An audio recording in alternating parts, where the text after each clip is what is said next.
Okey. Tajuk saya punya perkongsian lah, bukan khotbah. Perkongsian saya pada hari ini adalah tentang ketakutan. Dan kita sedia maklum bahawa sekarang ni pun kita dalam kehidupan kita sehari-hari kita mengalami ketakutan. Pada sekarang ni pun kita kalau tak ada kepentingan kita tak akan keluar rumah. Sebabnya apa? Sebab sekarang ni kita takut dengan coronavirus orang kata. Okay.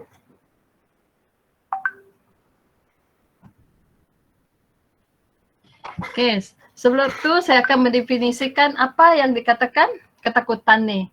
Ketakutan ni adalah emosi kita. Emosi kita terhadap ancaman dan keadaan yang berbahaya. Itu adalah satu mekanisme pertahanan kita terjadi sebagai respon terhadap suatu rangsangan tertentu seperti rasa sakit dan kita terancam daripada bahaya. Itu adalah menyebabkan kita rasa takut. Apabila kita diancam, apabila kita rasa sakit, kita akan takut. Kita takut akan apa yang berlaku dalam kehidupan kita. Di sini ahli psikologi juga menyebut bahawa takut adalah salah satu dari emosi dasar selain daripada kebahagiaan, kesedihan, kemarahan. Semua itu adalah emosi yang hadir dan takut ni adalah salah satu emosi yang positif ke negatif. Sebenarnya di sini adalah saya akan kongsikan takut ni dia terbahagi kepada dua. Satu adalah positif, satu adalah negatif. Dan yang positifnya adalah kita mempunyai rasa takut yang bermanfaat. Adakah rasa takut yang bermanfaat? Kan? Okey, di sini saya akan kongsikan. Rasa takut yang bermanfaat adalah rasa takut kita kepada Tuhan. Kalau kita tengok rasa takut kepada Tuhan ni bukanlah kita ni ngeri ataupun kita ni akan sesuatu. Kita takut ataupun kita berasa ngeri terhadap sesuatu, tetapi sebaliknya perasaan ini adalah rasa kagum dan hormat seseorang akan Tuhan. Penghormatan ini adalah untuk kuasa dan kemuliaannya. Dan kita tengok beberapa ayat Alkitab daripada Amsal. Takut akan Tuhan mengarahkan seseorang kepada kehidupan, ketenangan, damai, sejahtera dan kesukaan. Itu Amsal 19:23, ayat 23. Dan takut akan Tuhan adalah sumber kehidupan, iaitu Amsal 19 ayat 23 yang menyediakan perlindungan dan tempat yang aman bagi kita. Jadi ambil daripada Amsal 14 ayat 26. Jadi apabila kita takut dengan Tuhan, kita akan mengalami merasai ketenangan. Kita akan mengalami damai sejahtera apabila kita sentiasa berpegang ataupun kita sentiasa ingat Tuhan dalam apa saja yang kita lakukan. Sebab apabila kita ingat Tuhan dalam setiap apa yang kita lakukan, kita tak akan melakukan apa yang tidak disuruh oleh Tuhan. Macam pelajaran sekolah sahabat kita tadilah. Apabila kita hukum, kita akan diselamatkan dan kita tak akan mempunyai rasa takut dalam kehidupan kita. Okay. Itu adalah apabila kita ni sentiasa takut dengan Tuhan. Itu adalah ketakutan yang baik. Dan kita juga dalam kehidupan ni kita mempunyai ketakutan yang tidak baik. Yang hanya merugikan kita. Kan? Dan apabila kita mengalami perasaan ataupun rasa takut ini, kita haruslah mengatasi perasaan takut kita ni. Okay. Itu adalah yang tadi saya cakap, rasa takut yang merugikan dan rasa takut inilah yang harus kita atasi dalam kehidupan kita. kan? Sebabnya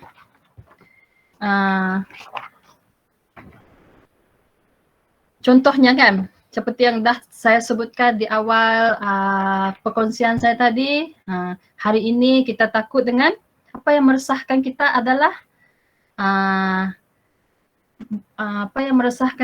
adalah bukan disebabkan oleh coronavirus, tetapi roh ketakutan tu. Sebab roh ketakutan tu memang sentiasa ada dalam diri kita. Tetapi apa yang Tuhan Alkitab sebutkan tentang roh ketakutan ni?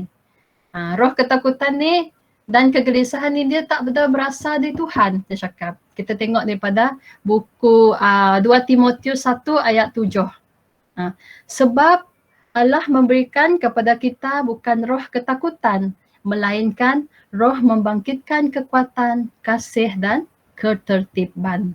Jadi Tuhan ni dia tidak berikan kita roh ketakutan, tetapi kita sendiri yang merasa takut.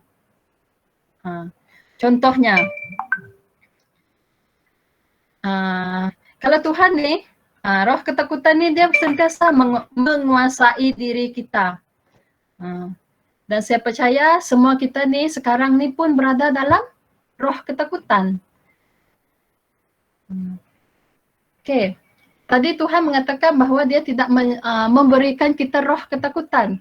Tetapi kenapa kita mesti takut? Sebab dari mana datangnya roh ketakutan ni? Okay. Roh ketakutan ni datangnya daripada syaitan, kan? Syaitan yang sentiasa menakutkan kita. Jadi kita pun berada dalam ketakutan. Tetapi apa yang harus kita lakukan? Kalau kita berada dalam ketakutan, nanti kita akan tengok apa yang harus kita lakukan. Sebab Tuhan tidak memberikan kita roh ketakutan ni, kan? Seperti yang Tuhan sebutkan di dalam Alkitab.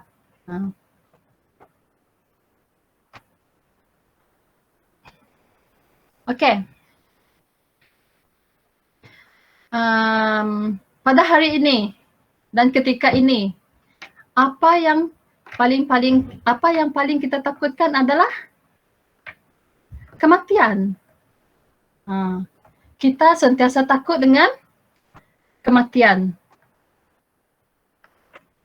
Benda pertama yang kita paling takutkan adalah kematian. Macam saya pun takut mati. Kenapa saya takut mati? Kan? Sebabnya, tapi di dalam Alkitab mengatakan bahawa semua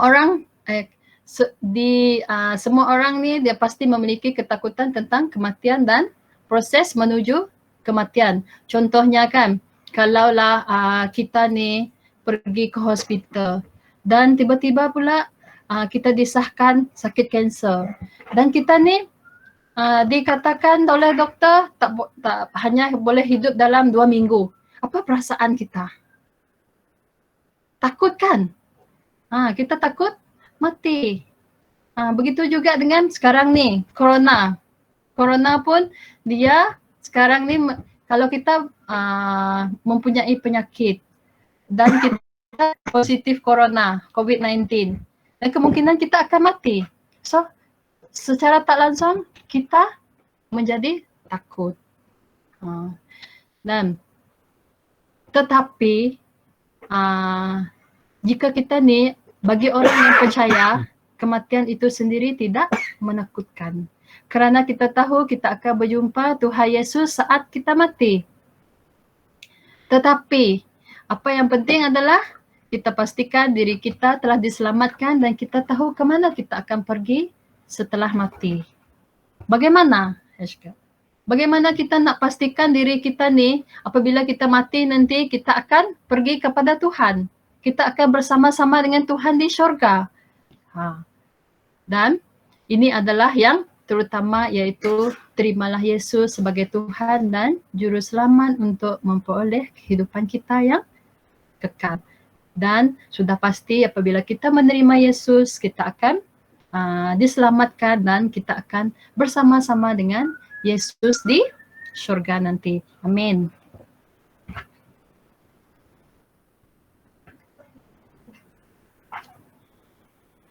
Okey, yang kedua, selain pada kematian, apa yang kita takutkan? Kita takut akan benda yang kita tidak ketahui, iaitu masa depan kita. Bukan saja masa depan kita, masa depan anak-anak kita nanti pun kita fikir. Bagi orang ibu bapa yang sudah mempunyai anak kan, kita sering takut akan hal-hal yang kita tidak dapat lihat. Okay. Kalau kita tengok masa depan ni adalah satu yang misteri kan. Apa yang kita dapat hari ini itu adalah anugerah, dan apa yang sudah berlalu hari semalam itu adalah hadiah. Walaupun kadang-kadang apa yang kita lalui pada hari semalam itu adalah tidak menggembirakan, tetapi kita bersyukur kerana pada hari ini kita dapat bernafas lagi di muka bumi ini kan. Okay. Akar rasa takut adalah kegelapan di hati. Tuhan adalah terang kita dan memegang masa depan kita kan. Apa yang kita takutkan adalah itu adalah semuanya adalah perasaan kita sahaja kan. Tapi jika kita berpegang pada Tuhan, Tuhan itu adalah terang kita. Dan cuba kita tengok dalam Matius 6 ayat 34 ni, dia mengatakan bahawa sebab itulah janganlah kamu khawatir akan hari besok, kerana hari besok mempunyai kesusahannya sendiri. Kesusahan sehari cukuplah untuk sehari. Dan ini adalah meyakinkan kita bahawa kita tidak perlu memikirkan masa depan kita pada hari esok sekiranya kita ini berpegang teguh kepada Tuhan. Dan itulah sebagai umat Kristian kita diseru untuk tidak perlu khawatir ataupun bimbang akan apa yang berlaku pada hari esok. Dan kita seharusnya perlu menguatkan lagi iman kita agar kita terus diberkati pada masa akan datang. Okey. Yang ketiga, takut akan manusia. Takut akan manusia ni, cuba kita tengok gambar kat situ kan. Di situ dia ada gambar yang dibunuh, lepas tu ada yang melakukan keganasan, peperangan, dan kita sering takut apa yang manusia kata, apa yang orang fikir tentang kita kan. Dan kalau kita takut kita dibunuh, kita takut kita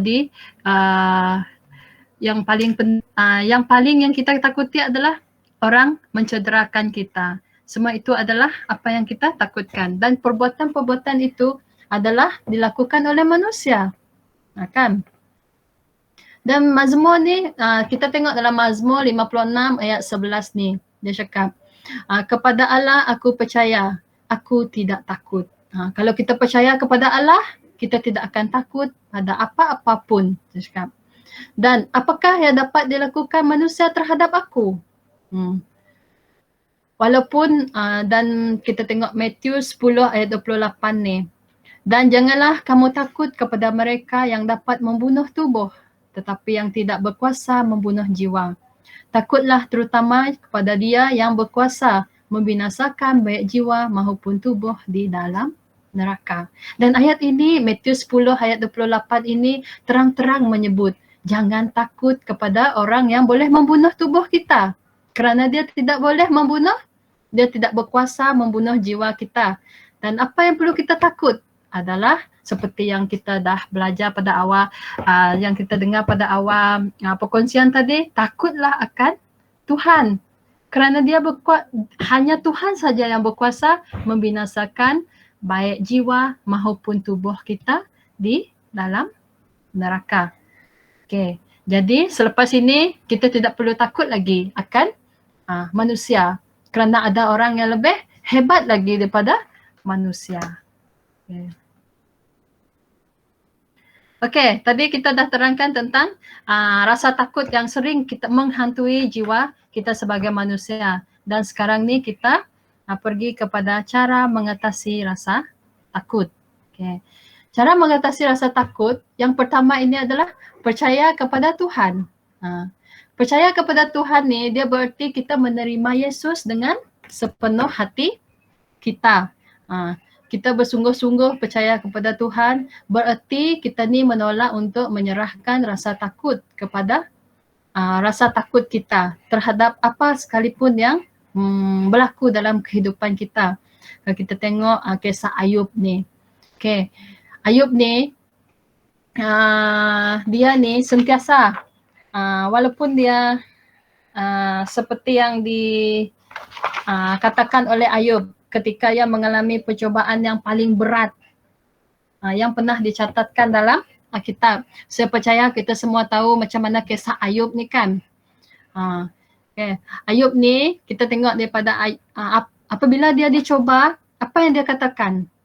Kita tengok Ayub 13 ayat 15. Dia cakap, meskipun ia membunuhku, aku akan menaruh harapan di dalamnya. Siapanya tu? Sudah semestinya dia menaruh harapan kepada Tuhan. Aku akan tetap membela jalanku di hadapannya. Dan kalau kita tengok kisah Ayub ni walaupun dia dicoba, banyak percubaan yang dia hadapi dalam kehidupan dia, tetapi dia tetap memilih Tuhan. Kita seharusnya mencontohi Ayub ni. Dia bersungguh-sungguh percaya dengan Tuhan bahawa Tuhan itu sentiasa berada dengan dia. Walaupun dia tidak mengutuk Tuhan tu, walaupun banyak percubaan yang dia hadapi kan dalam kehidupan dia, dia tidak lari daripada Tuhan. Sebabnya kenapa? Sebab dia percaya dengan sungguh-sungguh bahawa Tuhan itu sentiasa berada bersama dengan dia. Walaupun Tuhan itu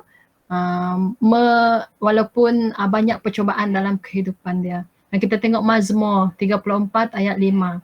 Aku telah mencari Tuhan, lalu ia menjawab aku dan melepaskan aku dari segala kegentaranku.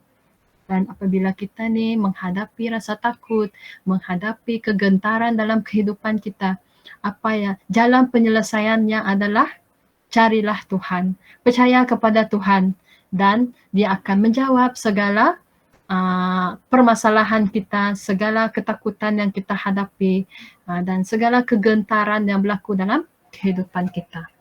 Okay. Jadi apa yang kita harus lakukan adalah kita percaya kepada Tuhan dengan sepenuh hati kita. Okay, cara yang kedua adalah memiliki kasih. Okay. Kasih ini adalah merupakan perasaan dimiliki oleh setiap manusia yang ditunjukkan melalui perbuatan kita terhadap orang lain. Dan melalui kasih kita dapat mencipta sebuah hubungan yang harmonis antara diri sendiri dengan Tuhan, keluarga, teman dan orang sekitar kita. Okay. Dalam 1 Yohanes 4 ayat 18. Di dalam kasih tidak ada ketakutan. Kasih yang sempurna melenyapkan ketakutan. Sebab ketakutan mengandungi hukum dan barang siapa takut ia tidak sempurna di dalam kasih. Okey, apabila kita ni memiliki kasih di dalam kehidupan kita, kan, di dalam kita masing-masing, kita dapat menghindari perbuatan, menghindari daripada melakukan kejahatan dan keganasan terhadap orang lain.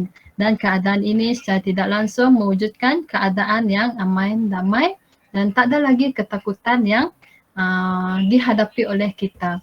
Sebabnya kita sentiasa percaya bahawa dengan adanya kasih kita dapat hidup dengan aman, harmoni. Contohnya, kalau kita ni mengatakan kita ni kasih kepada orang, tetapi kita ni membunuh, kita mencederakan orang, jadi orang pun rasa takut dengan kita kan, sebab kita ni melakukan perbuatan yang tidak baik kepada dia. Tetapi apabila kita memiliki kasih, kita memiliki cinta di dalam hati kita, kita tidak akan melakukan perkara-perkara yang boleh mendatangkan bahaya, ancaman kepada orang lain kan. Okay, yang ketiga, kita harus memiliki hubungan dengan Tuhan. Okay. Dengan bagaimana kita menjalinkan hubungan dengan Tuhan? Kita menjalinkan hubungan dengan Tuhan dengan berdoa. Dan segerakanlah segala ketakutan dan kekhawatiran di dalam hati kepada Tuhan melalui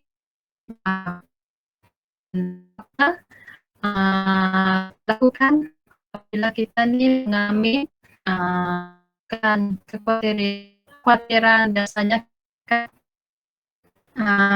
berdoa Tuhan dia supaya dia melindungi kita kan. Tengok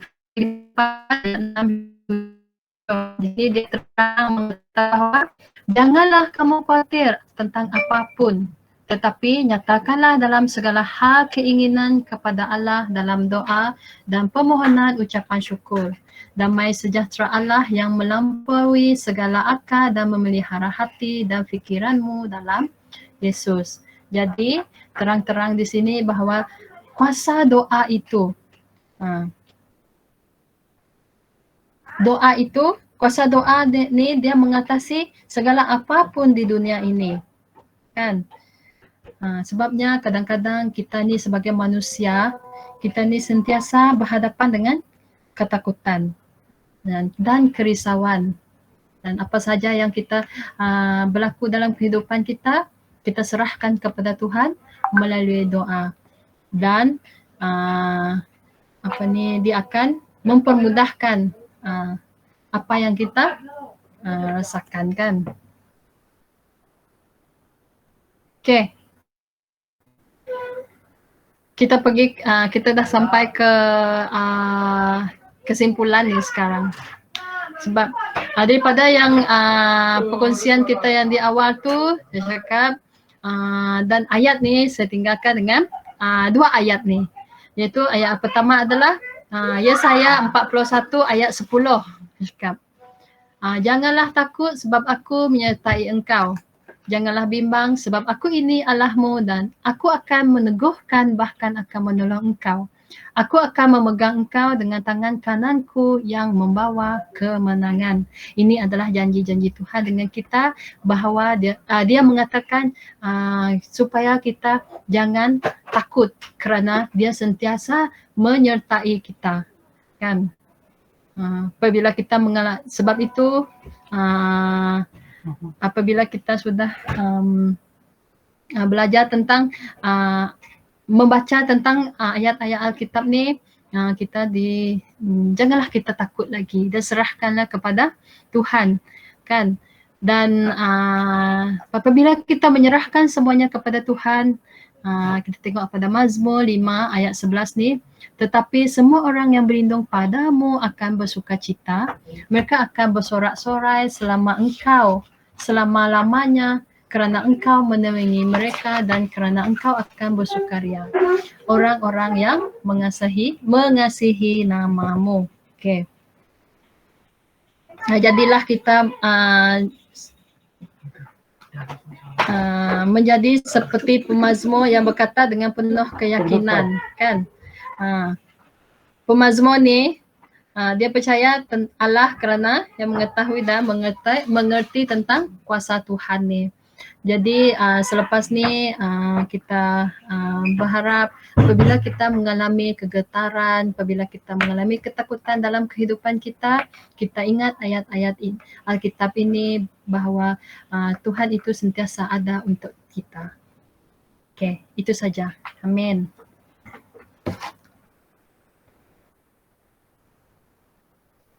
Amin. Okey, terima kasih untuk Saudari Goriti.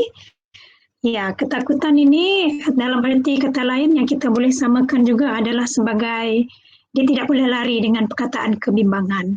Okey, sebagai manusia yang banyak kelemahan, yang banyak kekurangan, memang sifat kita itu dia tidak boleh lari daripada ketakutan dan juga kebimbangan. Tetapi dengan apa yang dikongsikan oleh Sis Goriti tadi, kita masih ada Tuhan dan itu adalah pengharapan untuk kita berpegang.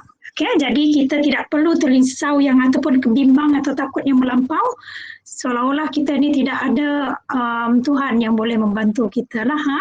Okay, jadi untuk lagu penutup kita akan minta Cikgu Eternal untuk memimpin kita sebelum kita serahkan kepada Saudari Goriti untuk doa penutup kita. Jadi silakan. Oke. Terima kasih atas khutbah atau perkongsian. Baik, untuk lagu penutup kita hari ini kita akan menyanyikan Ajaib Engkau, ya. Ajaib Engkau.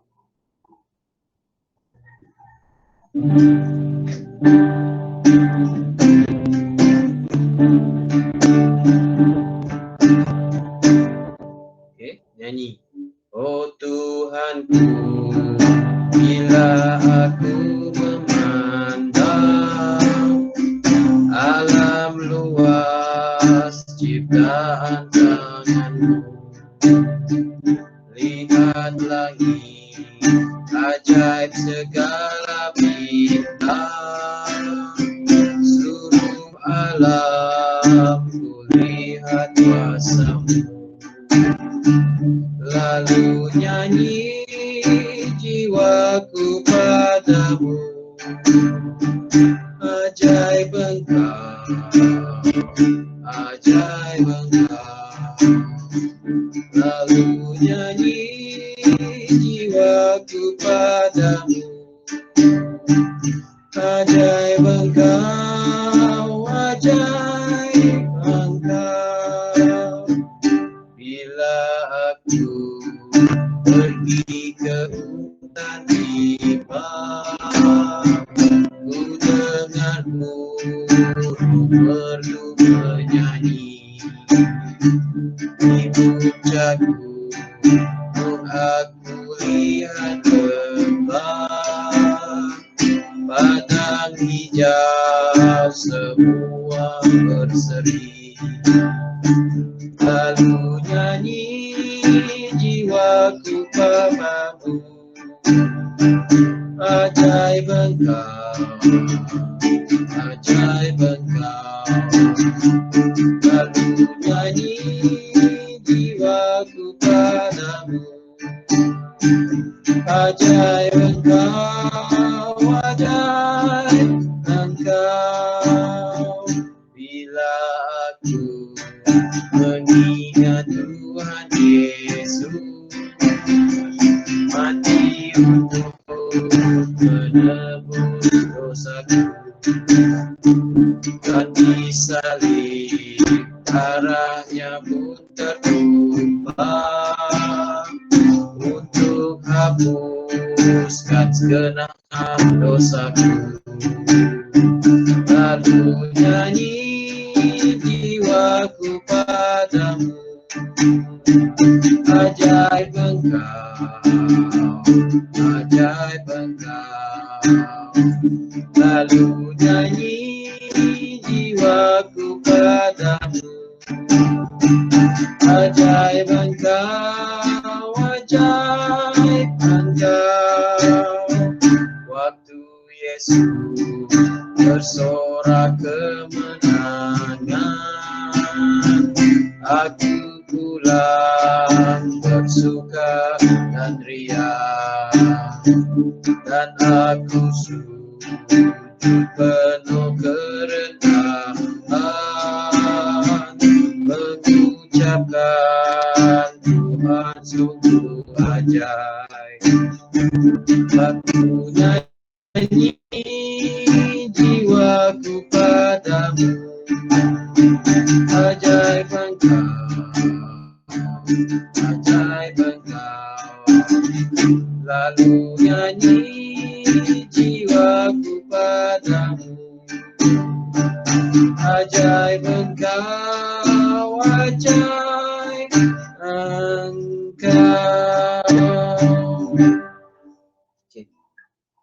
Oke, mari kita berdoa. Allah Bapa kami berada dalam kerajaan syurga, terima kasih Tuhan kerana Engkau sentiasa berada bersama-sama dengan kami, tidak kira apa yang berlaku dalam kehidupan kami. Apa yang kami perlukan hanyalah untuk percaya kepada Engkau dengan sepenuh hati, Tuhan. Apabila kami mengalami ketakutan, kegelisahan dalam kehidupan kami, kebimbangan dalam kehidupan kami hanya perlu berdoa dan menyerahkan semuanya kepada Engkau. Nescaya Engkau akan menolong kami dalam menghadapi segala permasalahan yang Engkau kami hadapi pada ketika dan saat ini Tuhan. Dan kami tahu bahwa Engkau sentiasa berada bersama-sama dengan kami ya Tuhan. Berkatilah seluruh ahli gereja kami ya Tuhan. Semoga berilah kekuatan kepada mereka ya Tuhan apabila mereka menghadapi masalah, menghadapi kegelisahan dalam kehidupan Tuhan. Kau sentiasa menolong, membantu mereka ya Tuhan. Ampuni segala dosa, kesalahan kami Tuhan. Berkatilah kami dan lindungilah kami sehingga hari Sabat yang akan datang Tuhan. Kami masing-masing Tuhan. Dan semua ini kami serahkan dalam nama Yesus Kristus, selamat kami semua. Amin. Okey, terima kasih diucapkan kepada Saudari Goriti. Begitu juga selamat hari Sabat dan terima kasih untuk saudara-saudari kita yang telah bersama membantu di dalam melancarkan perjalanan sekolah Sabat kita pada hari ini. Semoga Tuhan memberkati kita untuk hari-hari yang akan datang dan bertemu kembali kita pada Sabat yang akan datang. Selamat hari Sabat semua.